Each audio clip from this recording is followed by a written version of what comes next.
Good morning, good afternoon, wherever you may be in the world, and greetings to those of you in the beautiful city of Brisbane.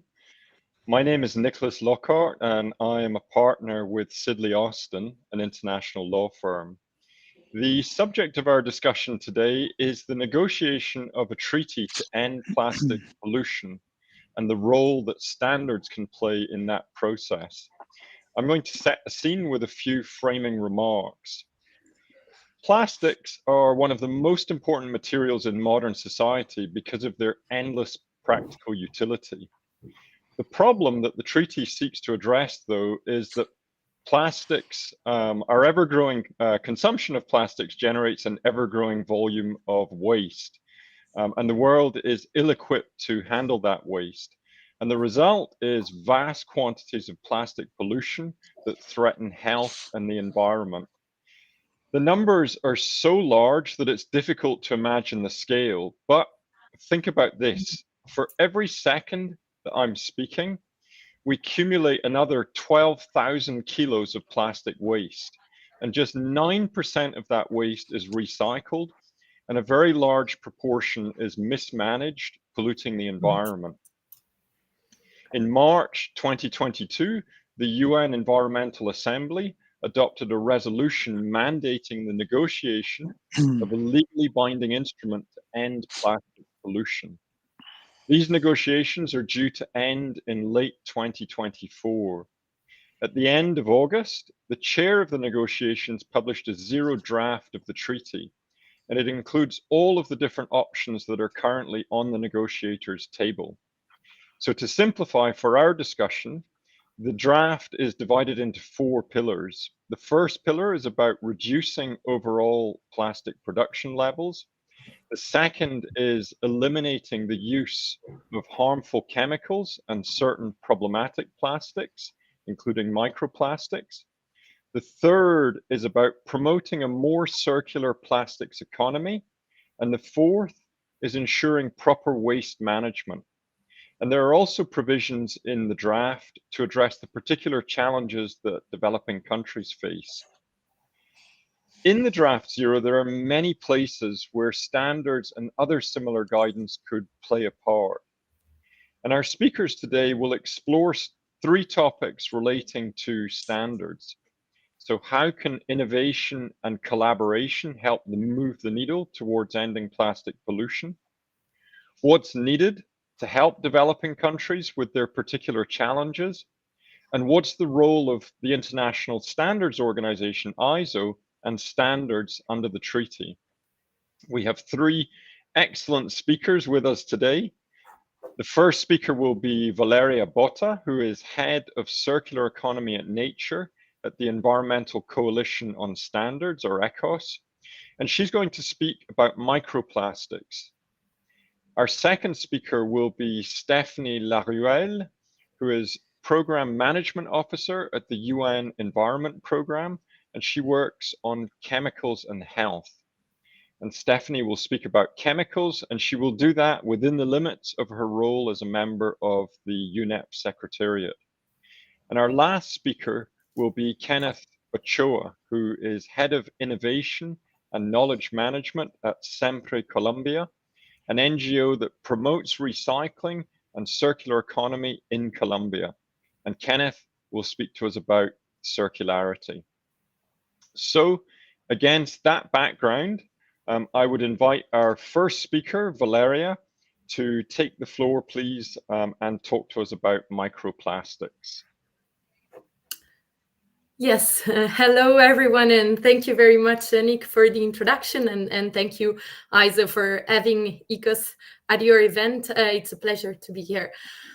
ECOS is also part, just to frame it a little bit, ECOS is part of the Break Free from Plastic movement and the Rethink Plastic Alliance, so global movements that represent thousands of active groups and citizens fighting for, indeed, ending plastic pollution. When we say plastic pollution, of course, it means tackling both the macro and the micro plastic pollution. And for us, there are clearly four ways to get there. One, and they are reflected in the zero draft, so we're very happy also about that. So one is less plastic, so we need to drastically reduce the production and consumption of plastic, and assessing and choosing quite carefully as a society for which application plastic is essential and needed, and move away from the kind of application that are not that do not make that much sense. We need to have more transparency on plastic composition, be that additive and chemicals component in that, which brings me to the second point, which is ensure toxic free products. Then third, scale up reuse and reuse system, as coupling the reduction and the reuse may make quite a significant evolution in conceptualizing the problem and its solution, and microplastic pollution. So we'll dig a bit deeper into this in a second. So as ECOS, we're pushing all of these ask for binding measure in the advocacy work that we do and also in the Global Plastic Treaty. And at Zero Draft, and thanks, Nick, for the overview, it's a significant milestone in the journey towards creating a new governance framework addressing plastic pollution. And first and foremost, it also clearly reflects the accepted narrative that plastic pollution imposes significant harm to human, so to people and planet, which is also something that we have been advocating for a long time.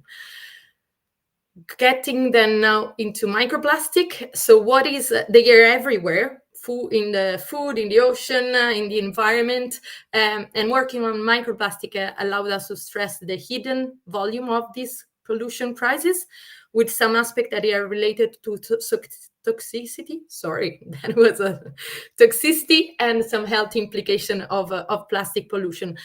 I know. So microplastic are pieces or plastic that are measuring less than 5 millimeter in any dimension. So all plastic, regardless of the feedstock. And as we all know, in standard, there is so much that comes down to how we get to definition. And it's key that those are harmonized. And actually, the definition of microplastic is not sliced in different definitions depending on the technical committee that is actually tackling a specific microplastic source. And we'll get more into that. And why is it important that harmonized definitions are there, so that the different testing methods that are currently being discussed can be comparable, and can also, the results of these can be aggregated to have a very clear picture of the environmental impacts that microplastic pollution has on the environment and on human health, etc. Overall, microplastic can be divided into 3 main categories: degradation of larger plastic, intentionally added microplastic, so the one that you would find in your cosmetic, detergents, etc., or secondary or unintended microplastic.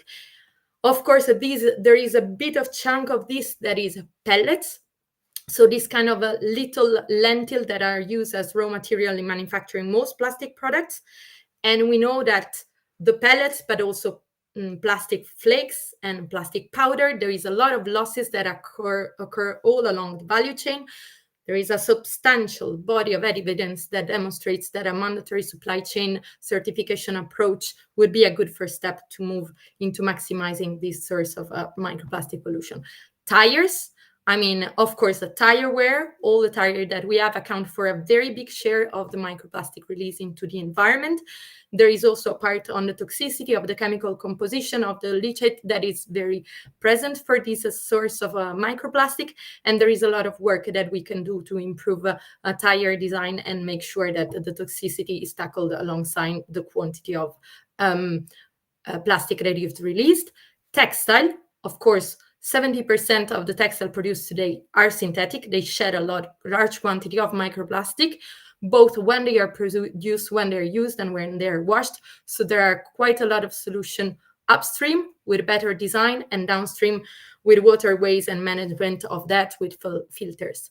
There is so many sources. There is agricultural sources. So all the wide use spread use of cultivation films, agri-plastic, irrigation pipe, nutrient peels, seed coating, sewage sludge as well. There is a lot that gets taken out and then get put back on the field when we look into soil fertilizer and paints, cigarette butts, expanded polystyrene, geotextile, fishing gear, you name it. So clearly there is more than enough scientific research on the negative impact of microplastic to justify legally binding policy measure to fight this at source.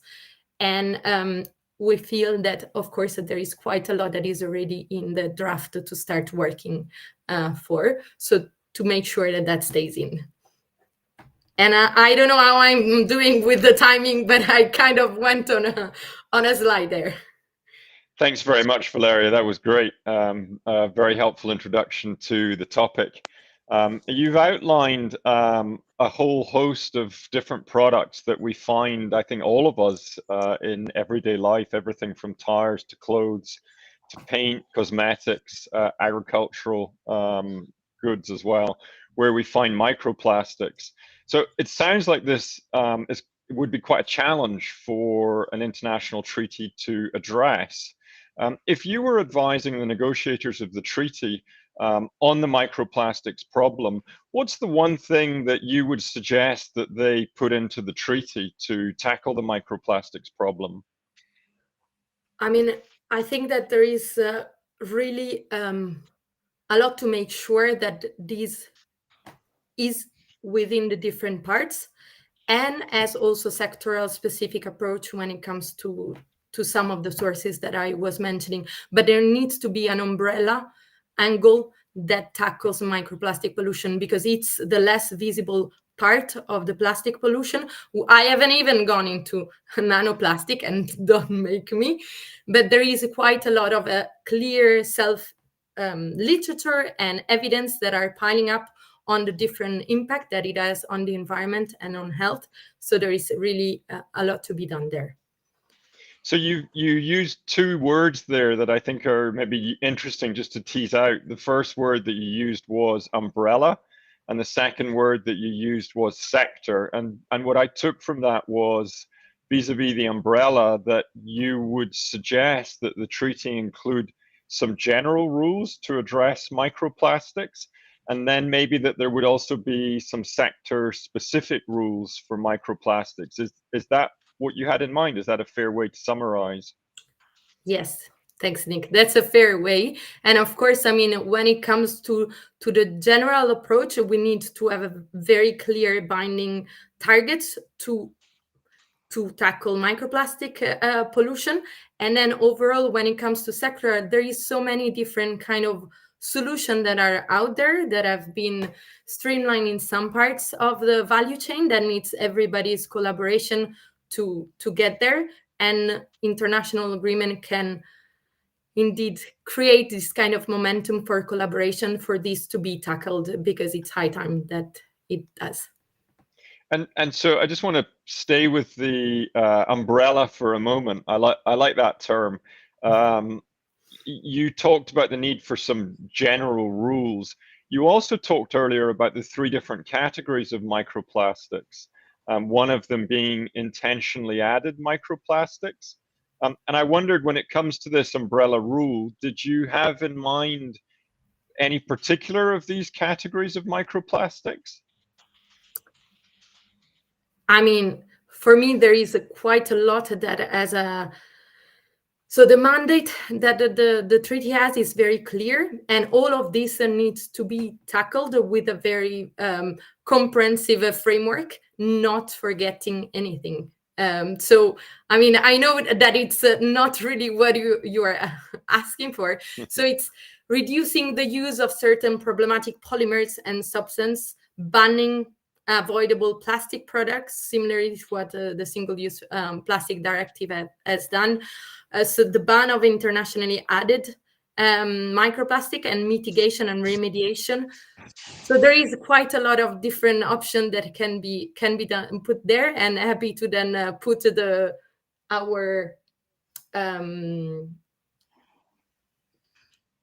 our position paper on how we're seeing the global treaty on this and other topic. And how easy is it? How easy would it be to design all these products without microplastics, so without the problem of intentionally added microplastics? I mean, clearly coming from the European Union, there has been quite a lot of discussion of REACH restriction of intentionally added microplastic, where there is already a policy framework that tries to tackle that. So there are some best learning phases that have gone through impact assessment, etc., with some of course evidence that can be also brought back when discussing this at global level. So there needs to be a ban there that needs to be implemented, and not only in one geography but everywhere, because we have seen that then where do these things go? Everywhere in the environment. This is a global problem, and we need a global solution. Okay, and so just to come to maybe a last question for you, Valeria, where do you see a role for standards when it comes to regulating microplastics? Yes, I mean, for me, clearly, when it comes to there is so much that a standard can play a role in all of these discussion. Clearly, I mean, we're here today. International environmental agreement, like the Global Plastic Treaty, should become key driver for international standardization organization. These agreements are vital to combat global environmental challenges, as indeed they promote, like what I said earlier, so coordinated action using binding measures, so law first and foremost, but also robust standards and rule. And agreements and the Sustainable Development Goal should be considered in an open, transparent, and inclusive way at all tiers of the standardization system, starting from the management, from the government, with fully participation of NGO and civil society as key actors. And this approach needs to trickle down then to the technical level and kind of the day-to-day standardization work in an effective way. Okay, thank you very much, Valeria.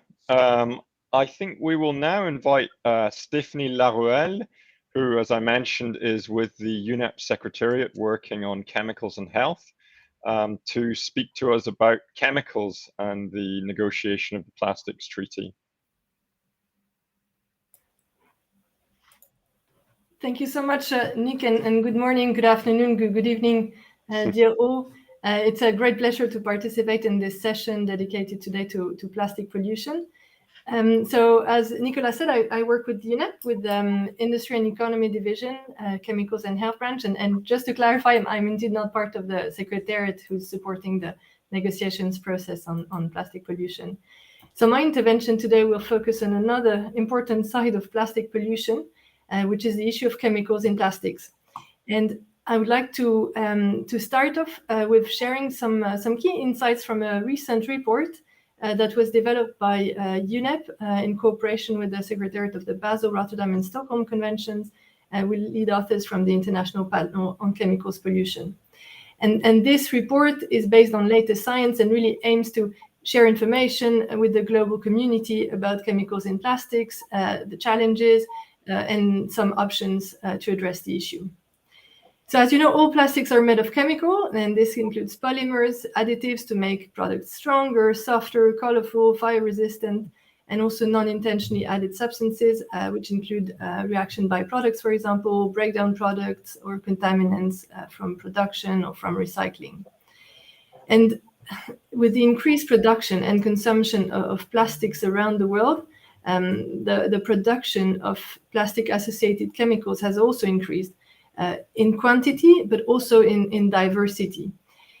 And through the work undertaken in this report, it is more than 13,000 chemicals that have been identified as associated with plastics in the literature that's reviewed for this report. And this figure is likely underestimated. Among these 13,000 chemicals, there were 7,000 that were screened for their hazardous properties. And from these, 3,200 were identified of potential concern, because of their hazardous properties. And these include chemicals that are persistent and mobile in the environment, accumulate in the body, can mimic or alter the action of hormones, reduce fertility, damage the nervous system, or cause cancer. One important aspect to note is that susceptibility to these chemicals of concern can differ by gender and by age, and this is an important aspect to keep in mind also when it comes to standards, to consider these gender differences when looking at estimation of occupational health and safety risks, for example.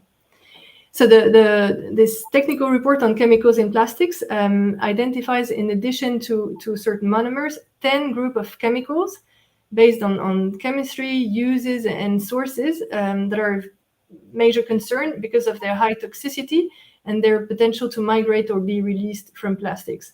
And these include specific flame retardants, certain UV stabilizers, PFAS, phthalates, bisphenols, biocides, certain metals, etc., etc. So these chemicals have been found across a wide range of sectors and products, and we've just heard about the broad range of the diversity of these sectors. The report identifies 10 priority ones where chemicals of concern have been found in plastics, and where applications can lead to relatively high likelihoods of chemical exposure, including of vulnerable populations or environmental pollution. And these include, of course, toys and other children's products, packaging, including food contact materials, electrical and electronic equipment, vehicles, textiles, etc.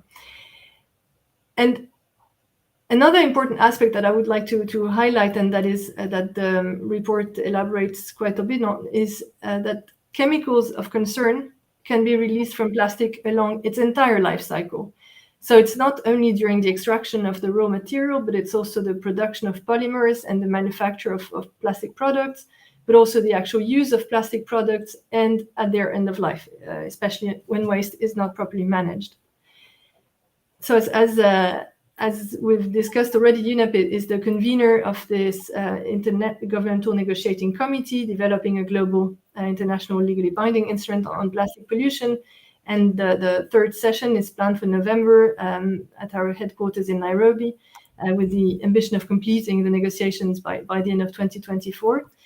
And these negotiations are a critical opportunity to respond to the call for urgent action to address chemicals in plastics as part of the global action on plastic pollution, to protect human health and the environment, but also move to a toxic-free circular economy. Nick, Thank you very much, Stephanie. That was very interesting, very helpful to have a nice summary of the report that you described. I'm curious. I mean, the way that you describe the extent of chemicals in the plastics life cycle and the concerns around some of those chemicals. How do negotiators grapple with problems like that, which are, to me at least, seem to be kind of inherently scientific? So in the negotiating process, how do the negotiators deal with scientific evidence like this? And is there a place in the negotiation for scientists? Thank you, Nick. This is a very relevant question, and of course, while the negotiations are a member states-driven process, the scientific community across disciplines, along other relevant stakeholder groups, plays a key role in informing the process. And the importance of broad participation is acknowledged in the resolution as well. So when we look at chemicals in plastics, for instance, science allows us to better understand which chemicals may be of concern, which ones could be prioritized for action, how our health and our environment may be impacted, what are major exposure pathways to look at, how may chemicals migrate from products, and also what are safe and sustainable alternatives, which scientific approaches may be used to avoid problems such as regrettable substitutions or burden shifting. And if we look at existing multilateral environmental agreements, we see that science is also key to support implementation. So, for example, when we look at the Stockholm Convention, which deals with persistent organic pollutants, there is a scientific expert review committee established as a subsidiary body to the convention to review chemicals proposed by listing, looking at scientific but also socioeconomic aspects. And in our recent report on chemicals in plastics, which benefited from extensive scientific literature review as well as input from experts, there were a number of gaps that were identified where more science actually would be needed. And if I can give you a few examples, for example, I mentioned 13,000 chemicals found to be associated with plastics. But from these, over 6,000 of them, including intentionally but also non-intentionally added ones, are still poorly characterized with large data gaps regarding their potential adverse impacts on human health and ecosystems, or even their chemical identities. And there are also many, I mentioned non-intentionally added substances, and many remain unidentified or unknown. And there are many reasons for this missing data, including lack of proper testing methods and lack of requirements and maybe incentives for disclosure.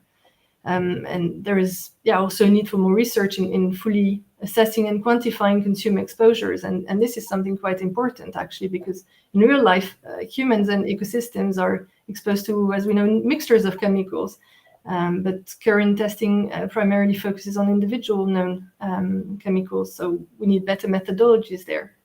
And finally, let me highlight that there is a very interesting process going on at the moment that was also called for by in the last session of UNEA, which is to establish a science policy panel to contribute further to the sound management of chemicals and waste and to prevent pollution. So amongst the key functions that are envisioned for this panel is this horizon scanning, conducting assessments, providing up-to-date and relevant information, facilitating information sharing. So both processes, the one on the establishment of this panel and on the Plastics Treaty, are due to conclude by the end of 2024. And of course, without prejudging on the outcome of these processes, it will be very interesting to see how they may complement. Thanks, Stephanie. I hope you can hear me. I'm having some connection troubles, but hopefully you can all still hear me. So you mentioned, okay, excellent. You used a phrase before I dropped off. You used a phrase which I found interesting. You were talking about implementation, regrettable substitutions.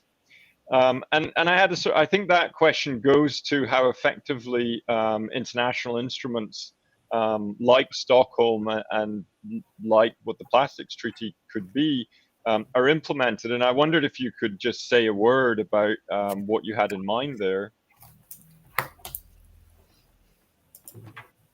Well, I think it would be very interesting to make sure that when substitutions are being introduced, that it's not as bad chemicals that come into the picture again. So finding ways where principles such as green and sustainable chemistry can be further encouraged to allow like this safe by design and that, to ensure that products are designed for circularity in the long run and preempting such issues to arise in the future again. I see. So it's all about finding the right alternatives and promoting circularity, which I think is a very nice segue to our third speaker, Kenneth Ochoa. I hope I'm pronouncing that right, Kenneth. And you're going to talk to us about circularity. And just to recall, you're with Sempre Colombia working on this topic. Thank you, Nick, and thank you for all the other speakers. Yes, circularity is a challenge, and consumers and decision makers are still focusing on waste management. And they're forgetting about the whole life cycle.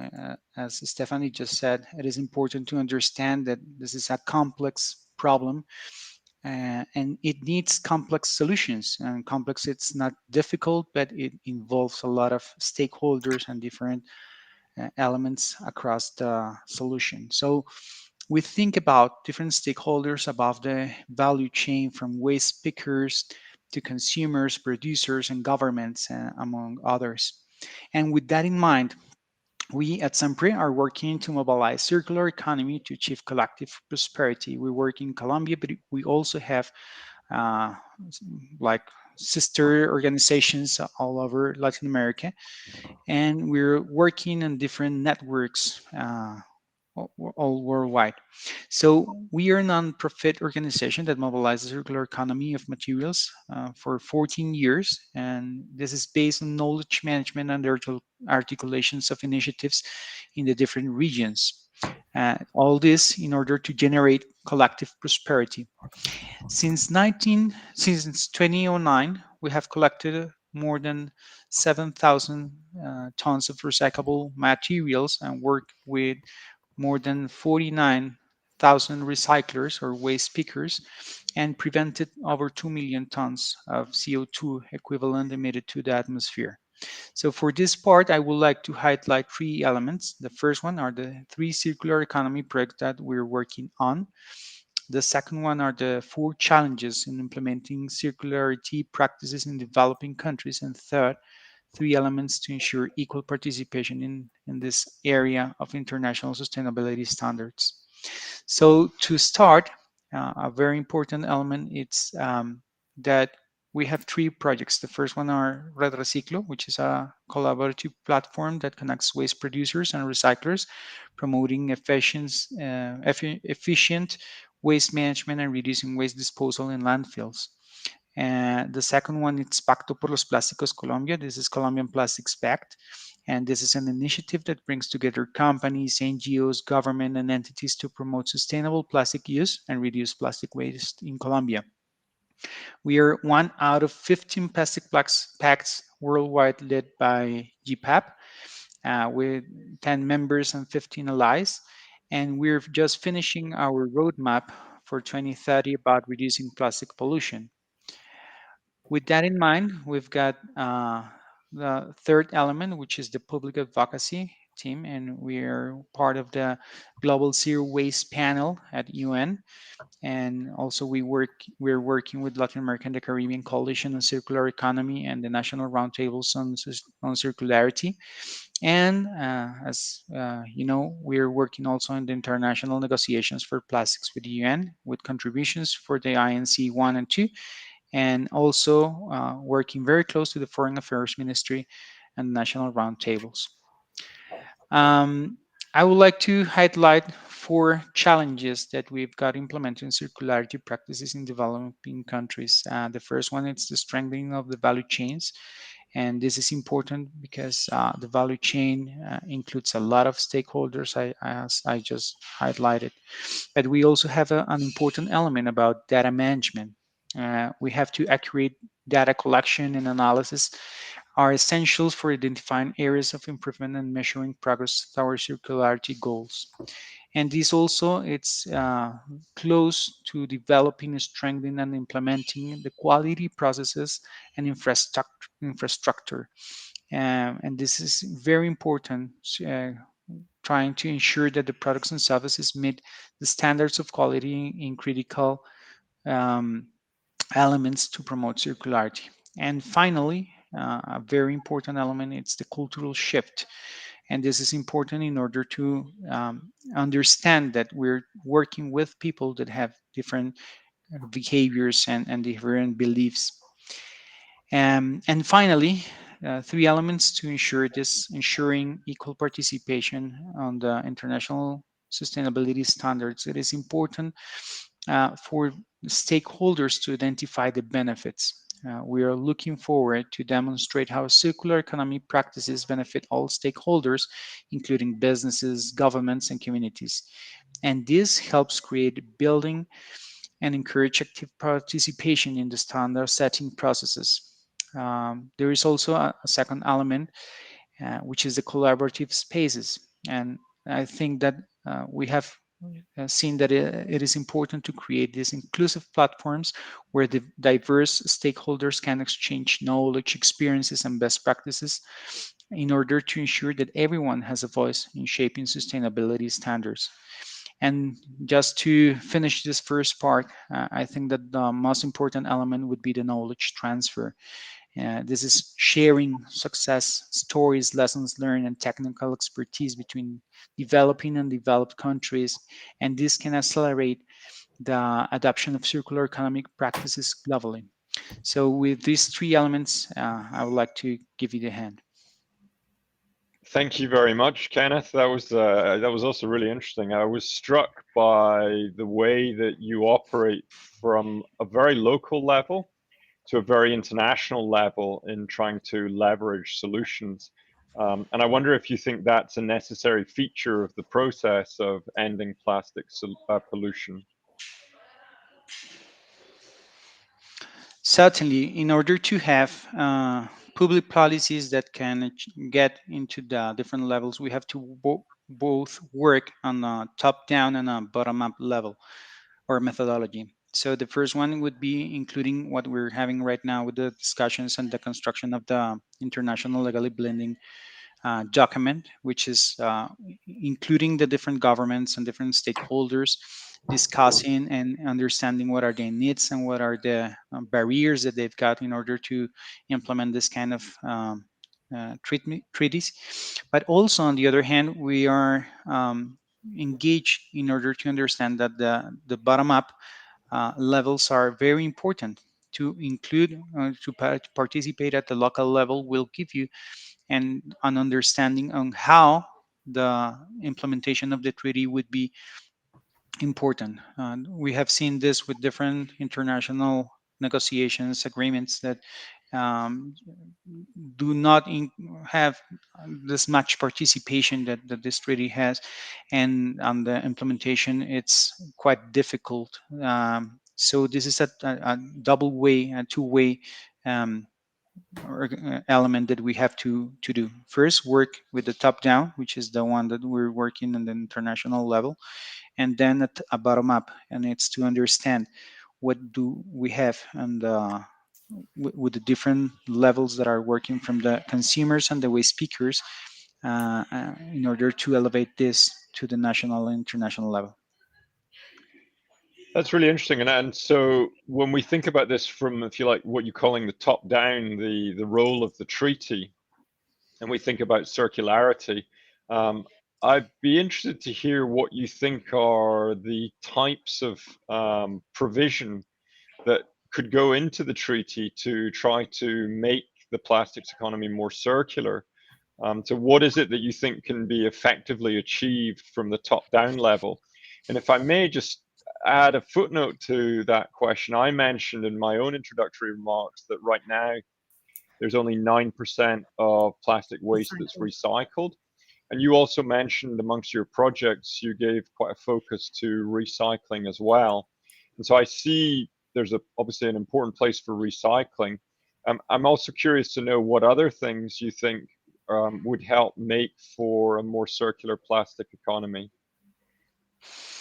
Yes, and this is very important because the top down will give you the main elements in order to understand what is happening, but it's a wide perspective. So it is important first to understand that there are complex supply chains, and the complexity, as I told you, involves a lot of stakeholders, a lot of steps.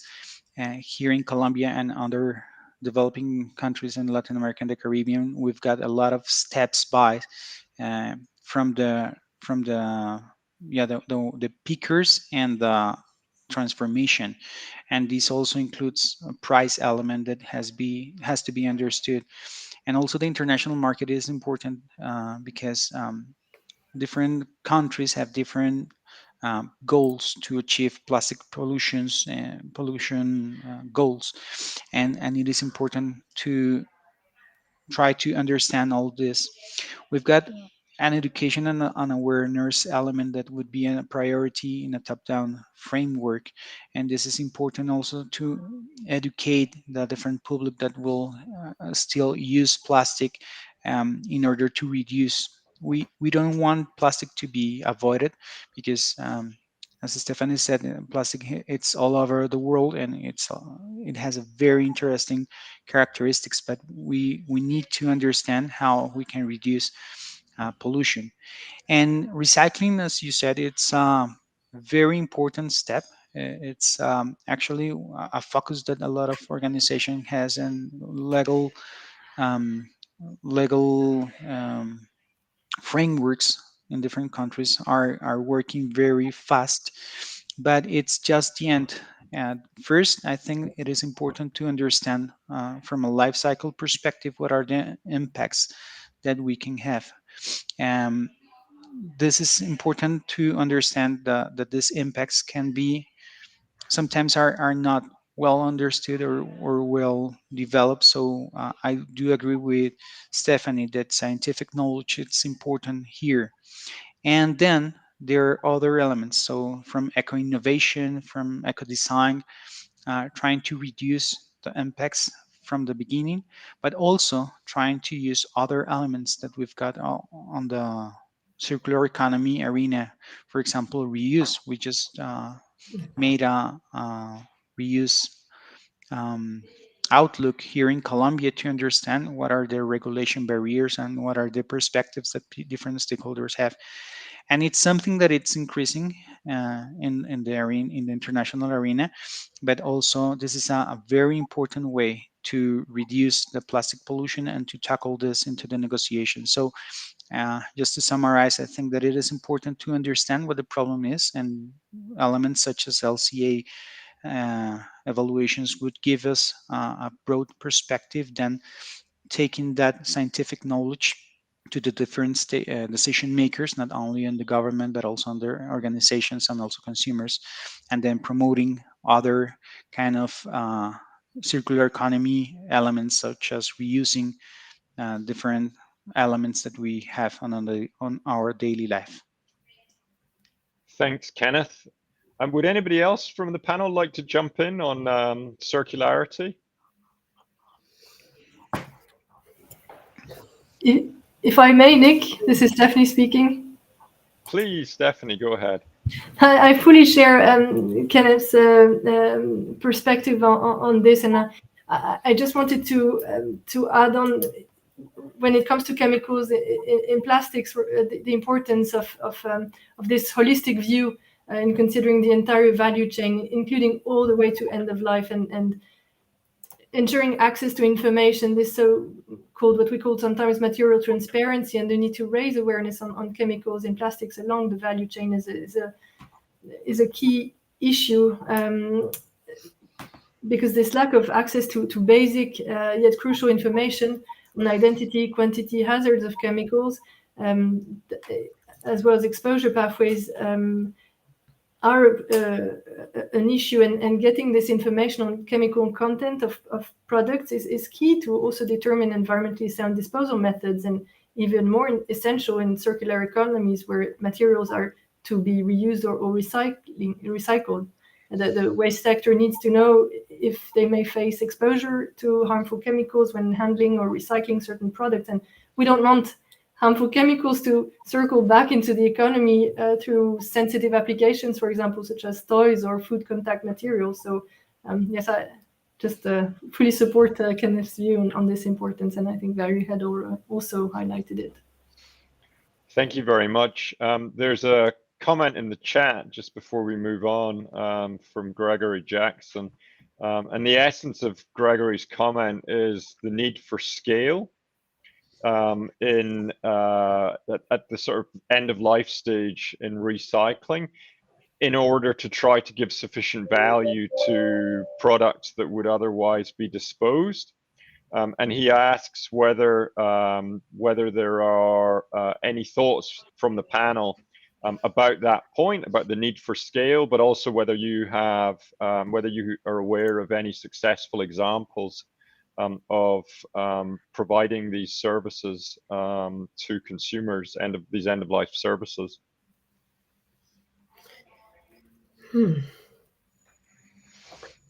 Sure, I think that the end of life extension, it's important, and also we've got different elements.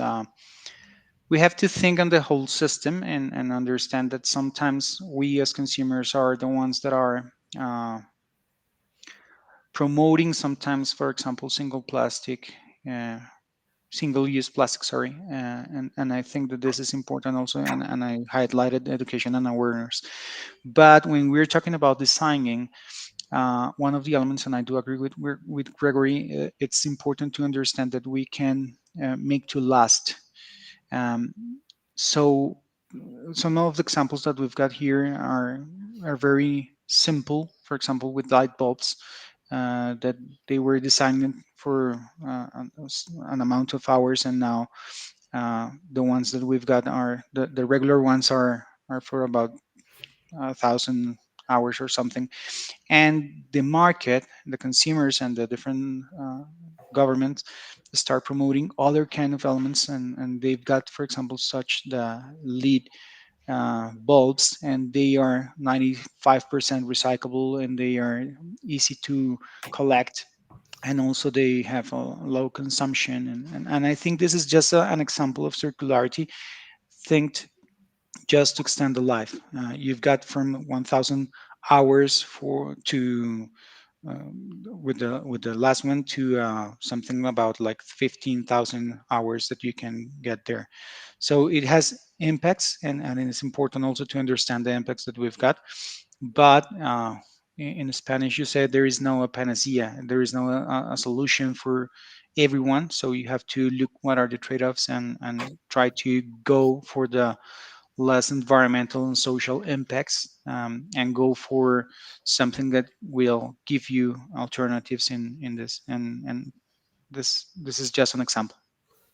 Thanks, Kenneth.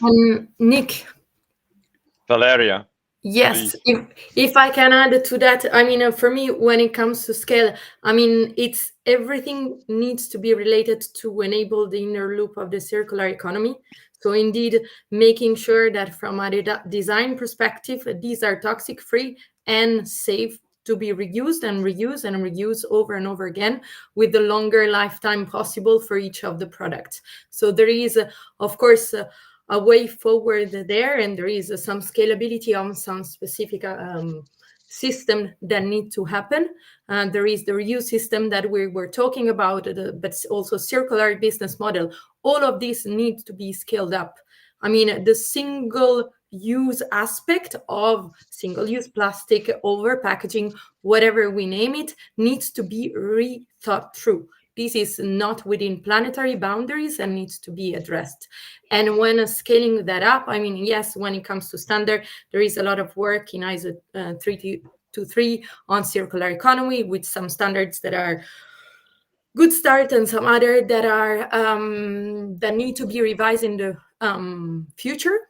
But actually, I mean, it might be useful to have an integration of circularity to all the environmental management system standards that are out there. So these things can indeed kind of action a trigger point for other scalability and then more interoperability of system as well. Thanks very much, Valeria. So I've been asked to maybe summarize a few key takeaways, and then we will open the floor for Q&A. But just in terms of key takeaways, I've just been making some notes here. And here are some of the things that have struck me about the discussion that we've been had. First point is the importance of connecting the top and the bottom. Understanding the problem from the ground up, but also being able to look at the problem from the top down to try to bring a degree of harmonization to the resolution of what is a global problem. Second point that I would highlight is the importance of an open process that allows all voices to be heard. And I think all three speakers have talked to that point, including prominently the need for science in understanding a problem that concerns health and the environment. A third point that I would highlight from the discussion is the need to recognize in formulating solutions the scale and the complexity of the problem, and understanding that problem in all of its granular details, and being willing, I think, to think creatively. I think we've heard the word innovative used. So being open to innovative solutions and thinking across the whole system. And then the last point that I would make is the need to integrate ideas like circularity into all aspects of decision making, and bringing standards to bear across all of this, to try to leverage common solutions that will allow scale, the type of scale that we talked about in response to the last question. But I think also being sensitive to the different circumstances that face each country, and in particular the challenges that face developing countries. So I hope I've done justice with that summary of the discussion. And we will now field some questions from participants. And I think the first question that I will ask is one to Valeria. And this question comes from the audience. It is whether some microplastics are less problematic than other microplastics. Okay. No.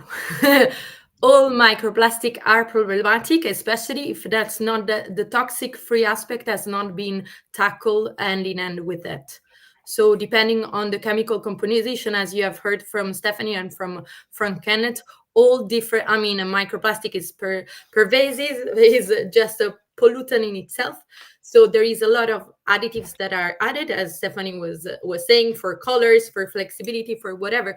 So there is also kind of a ripple effect of the negative impact that it has. So I wouldn't say that there are any positive microplastics around. Sorry. Can I just push you a little bit on that? Sure. I mean, one of the questions I asked you earlier was, you described the way microplastics help performance, and I think one of let's take tires, for example, which are ubiquitous and serve a very important purpose. And you talked about the fact that tires generate microplastics. How would we get the same performance from our tires without microplastics? And how should we think about a problem like that? I mean, yes. So there is quite a lot of things that have already been. There is a lot of standardized method to assess a tire abrasion around a different part of the globe, be that the US, Korea, where there are already labeling indication on the tires on how abrasive, I mean, how abrasive prone are those tires. So there is a lot of knowledge that is around there, and there are ways to design a tire so that it abrades less. And Formula One and MotoGP enthusiasts, I'm sure, that know much more than I do about a tire abrasion when breakage. So there is a way to go around the braking system on how the different pads add to the pressure of the tire. So there is a lot out there that needs to be exploited. You were mentioning innovative use, etc. This is, I mean, an industry that has a lot of opportunities to move forward and make some changes.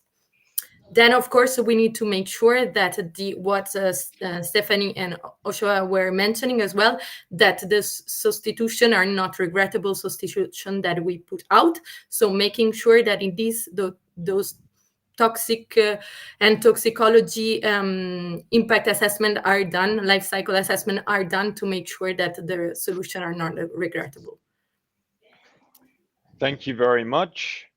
So Kenneth, I wondered if you could expand upon the role that you see standards playing when it comes to circularity. Like, what are the different areas where you think standards could play a part? And do you think that standards should vary depending upon the country and the place?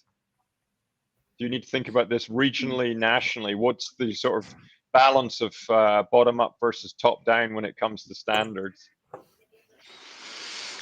Yeah, sure. I think that standardization and different processes that came here are important to understand what is happening on the local level. And international standards are important because they give you a broad approach, but it is important also to give a national or regional context.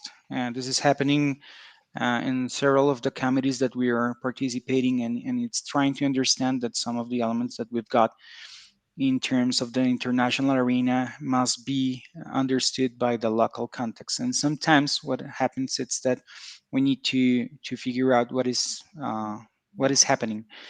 In terms of how we can do this, I think that it's important that we can support the different, not just the standardization, but also certification.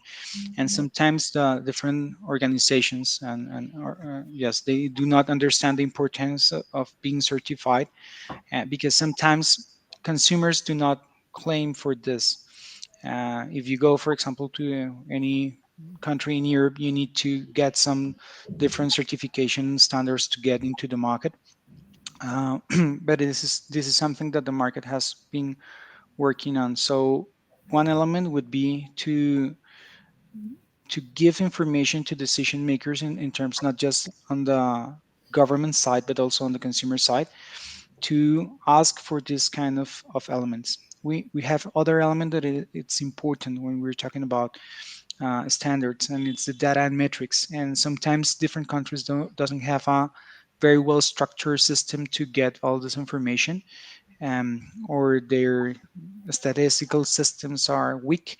And it is important also to work in order to get mm, more quality data, and this will give you more quality analysis, and also the participation of different stakeholders will give you a broad view of how you can use the standards in order to achieve, for example, plastic pollution or any other element related to circularity. Thank you very much. So we have a question about how you pay for the transition to a more sustainable plastic economy. And so in particular, how would you pay for implementation of a treaty to end plastic pollution? I think some of you have touched upon the need for adequate infrastructure, for example, and the need to promote more recycling. This takes an investment in infrastructure. How do you see financing for paying for the end of plastic pollution through a treaty?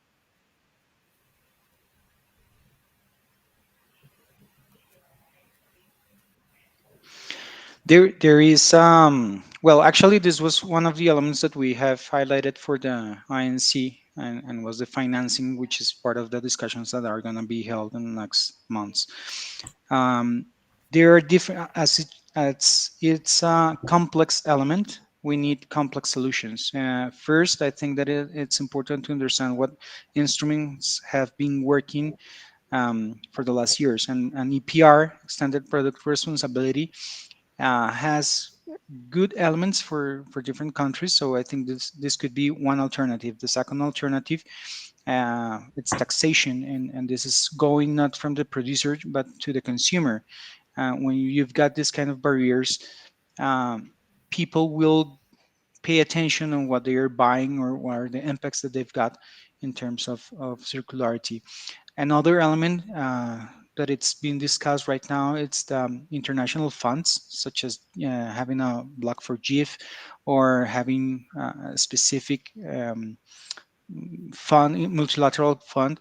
And this is also important because achieving a problem that has been working for the last 200 years, it's not something that we can, it's not cheap, and it's not something that it's going to be as fast as we can. But this also will give alternative, for example, for scientific stakeholders to develop new technologies and to promote this knowledge transfer for countries and also organizations. So I think these are just three of the multiple elements that we've got when we're talking about financing something like the treaty. Thank you very much, Kenneth. And that brings us to the end of this session. I would like to thank the three speakers for their excellent contributions to the discussion. I would like to thank the organizers for their excellent contributions in making the event run so smoothly. And I'd like to thank the audience as well for your participation and engagement. So thank you very much. Thank you so much. Thank you, everyone.